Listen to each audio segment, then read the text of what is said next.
손준성 검사가 고발사주 유죄를 받으니 조중동이 몸비틀며 난리입니다. 그 와중에 조선과 동아는 논점이 또 갈렸습니다. 오늘자 사설 칼럼으로 중앙일보를 제외한 조선일보와 동아일보에서 손준성 고발사주 유죄에 대해 다뤘습니다. 공통점은 윤석열의 고발사주 배후 가능성을 언급한 것이고, 차이점이라면 조선은 한동훈이 이번 사건과 관계없는 사람인 양 언급도 없는 반면, 동아는 명백하게 한동훈을 언급하고 이번 사건에 연관돼 있는 게 아닌가 하는 걸 지적했습니다.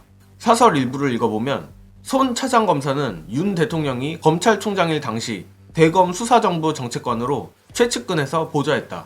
김웅 의원은 손 차장검사와 사법연수원 동기인 검사 출신이다. 한편에서는 손 차장검사와 김 의원이 거짓말로 일관하고, 다른 한편에서는 윤 대통령, 한 당시 법무부 장관, 검찰이 아무 일도 없었다는 듯한 태도로 일관해 서로를 보호하면서 의혹을 뭉개려 했다는 인상을 지울 수 없다 라고 정확히 한동훈을 언급했습니다. 최근 동아일보의 행보가 상당히 이상한데, 윤석열을 손절하고 한동훈으로 갈아타자는 건 조중동의 공통적 스탠스이지만 유독 동아일보만 한동훈에 대해서도 갈짓자 행보를 하고 있습니다. 반복해서 말씀드리지만 조중동 사설 칼럼은 독자 대상이 아닌 보수 정치권에 내리는 일종의 가이드라인인 점을 감안하면 동아일보가 어디로 튀어나갈지 보는 것도 판세를 예측하는 데 도움이 될 것 같습니다.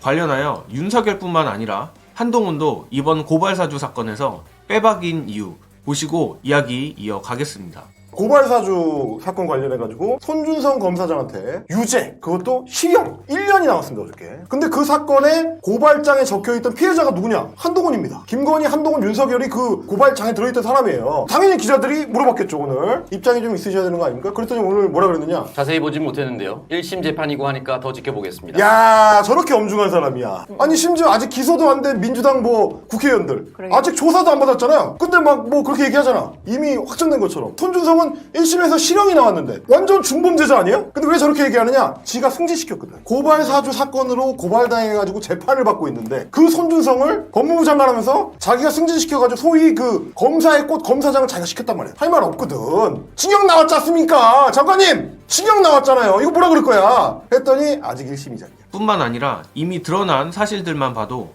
이번 고발사주건은 특검으로 가야 합니다. 윤석열 검찰총장 징계 결정문과 공수처의 불기소 통지서 등을 보면 한동훈, 손준성, 권순정 당시 대검찰청 대변인의 단톡방에서 고발사주 1차 고발장 전달을 앞두고 대화가 급증했습니다. 게다가 고발장을 전달하기 전날에 한동훈이 고발사주 관련 자료로 추정되는 사진 60장을 단톡방에 올리기도 했습니다.